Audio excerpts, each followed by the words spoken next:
How's it, guys? Kia ora to all my whānau in Aotearoa. Thanks to everybody who came and visited me during my live. I was super embarrassed. I was nervous and I didn't really know. Joshua, thank all you guys, everyone that came and talked to me. It was great. My first live, it went out really well. Hopefully we can make a regular thing out of this going forward. The missus was all right with me using her iPad to do this. So once again, thank you guys, all of you. I appreciate it. Now, 104-14, All Blacks run roughshod all over the mighty Eagles. Man, where to start on this? So let's start with the positives here, okay? We finally broke something that had not been broken in the 3 previous test matches. The USA scored not only a try, but 2 of them bad boys. Yeah, not much else to say outside of that. I'll kind of just run through a quick little, that many tries for the All Blacks, you do the math, is a lot, dude. So, first minute in, Jacobson on the outside gets in 30 seconds into the game. I had mentioned on my live broadcast, I remember when the USA had played Scotland in Houston. And Scotland did the exact same thing. First possession, they scored. And, we kind of were like, okay, it's going to be a long day for USA. And they ended up actually winning that game in the end. 5 minutes later, De Groot, big body boy, gets in there for another. Richie Mo'unga converts once again. It's 14-0 after 6 minutes. 3 minutes later, Will Jordan on the outside, right? Yeah. Funny thing, though, Richie Mo'unga misses. He had plenty of opportunity this afternoon. 3 minutes later, restarted the game. D-Mac, he's running all over the place. That little grin of his, and D-Mac gets one in. At 12 minutes, it's 26-0. Richie converts. It's 26-0. 12 minutes into this match. It's going to be a long day. 8 minutes later, Jacobson gets his second. I think this was off a line out. And, 33-0, 20 minutes into this game. Yeah, it's 5 minutes later, Richie Mo'unga crosses. Yeah, it's 40-0, 25 minutes into the game. As I go through my notes here, it's a bit much. A couple minutes later, Will Jordan off the scrum. 45, Richie makes it. So 32nd minute, I'm actually happy. I'm a huge Angus Ta'afal fan. You guys have heard it on a lot of my other videos. I love the hell out of me some Angus Ta'afal. I just love that dude's background. I love the guy, the way he plays. He's just like a Angus Ta'afal would be any of us if we had natural ability. He's just happy to be playing the sport, and I love watching that guy play. He gets a try, a rare, for the big boys, but he gets a try in at the 32nd minute. And a couple of minutes later, Quinn Tupaia gets another one. That's 59-0, and it's at the 35th minute of the game.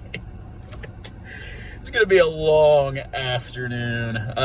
Funny enough, though, a good bounce comes off the restart, a little bit of setup issues, and for the first time in U.S. history, Nate Oxberger, our number 9, gets a cross off a turnover, and we go into the half with a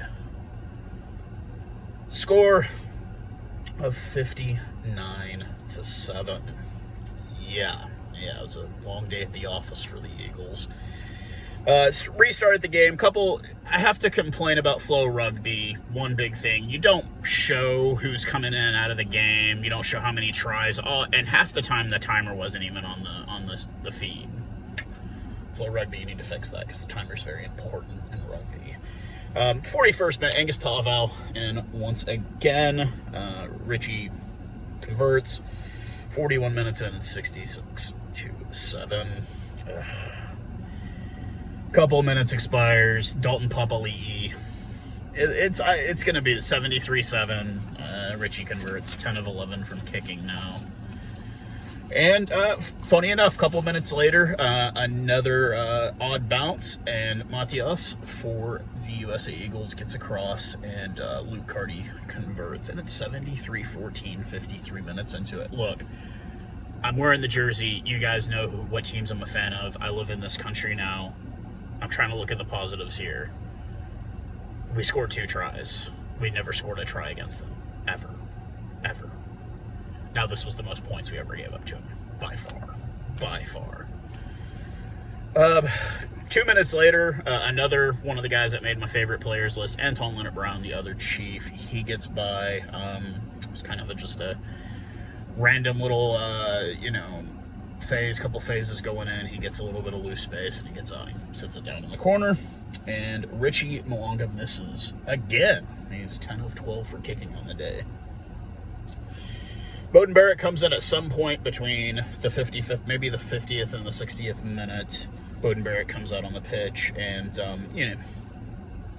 once again, just a little space. It's off to the races, and he burns everybody down the right side of the field and goes in. And then D-Mac does the kicking at this point. I'm surprised they didn't let Beauden do it, but they gave it to D-Mac, and D-Mac knocks it through. It's 85-14, 66 minutes in. At this point, we already knew it was going to be 100 points when it was 40 within the first 30 minutes. So it was just kind of like, okay, how much higher is this going to get?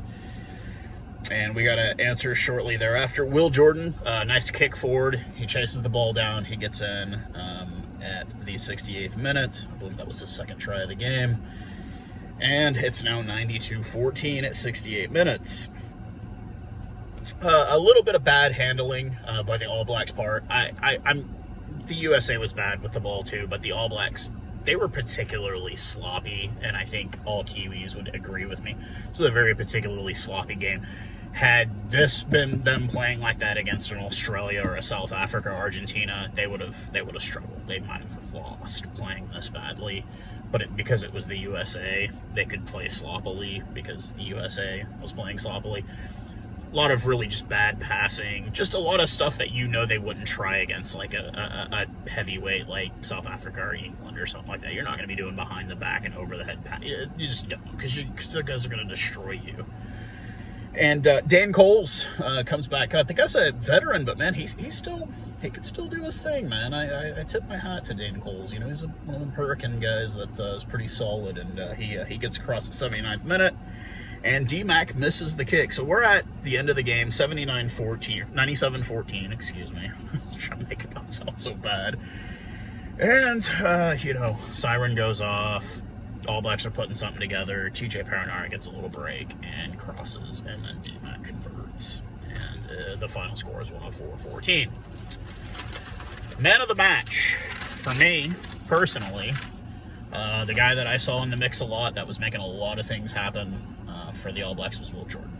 That was my man of the match.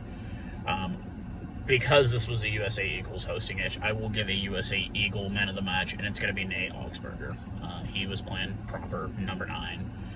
Very, very solid in the mix most of the game. Guy was a bit disappointed. Honko Harmasize, he did not want to come out of the game when they pulled him out in the end. Like, he wanted a piece. He wanted a piece. And watching the Haka at the start of the game, you get the reactions from they always do. They'll show TJ or whoever's leading the Haka, and then it'll transfer over so you can see the faces of the opposing team. And that's something about being a Springbok fan that I've always loved about that, is that we don't smile, we don't grimace, we accept the challenge. We know what the rules of the challenge, we accept the challenge that's been laid out, and whether we win or whether we lose, we've accepted that challenge. And that makes me very proud as a Springbok fan, that we respect the Haka for what it is, and we accept the challenge every time it's laid out, and we understand the rules of the challenge, and we accept them. There were a lot of guys smiling and grimacing on the Emirates, and I don't know if that was because it was their first time, probably because it was their first time standing watching that across from them. And as the camera's panning, you get to Honko Harmasize, and what's Honko doing? He ain't smiling, he ain't grimacing. He's a Safa boy. He knows what that challenge means. I think every South African knows that when that Haka is laid out, it's a challenge, and you either accept it or you don't. And I think Honko was definitely on the side of, oh, this is it? These are the terms? I accept. Let's go. So I have to give that to Honko. I think a lot of the guys, and you could kind of tell, like, the American team was gassed 25 minutes into the game. They're sweating, every single one of them. And you look over at the All Blacks, and they're barely even breaking a sweat. Like, their front forward pack, you look at the scrums, and this just shows you how far the U.S. needs to go to make it to that next level. Now, granted, that next level, the All Blacks are at the top of that next level. But, I mean, like, the scrums, we weren't even, dude, like, they were pushing us back every single, it wasn't even a competition with the scrums. Kicking, it wasn't even a competition. I had mentioned on my live broadcast, it was like playing a video game where you have invincibility and the other team is very easy mode. And it's like, that's what they were. They were playing a very easy mode team. And, you know, that's why they put up 104 points. They could have put up even more than that, honestly. They could have put up 125, 130 points on the Eagles. No sweat.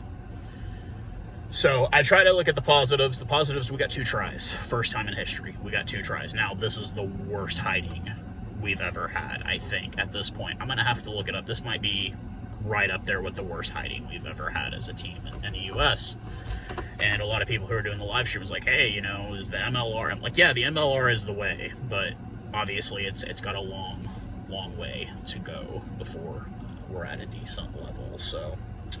But I tip my hat. Congratulations to the All Blacks. We already knew you were going to win. We just didn't know by what the margin was, and you beat the brakes off of the Eagles. So, onward. The tour continues. We will do another live stream next weekend, possibly. And I will, as we get closer to it, I'll decide which one it is. And you guys can come by, and we can chit-chat and whatnot while we watch some rugby. That was really fun, and I appreciate everybody for coming by.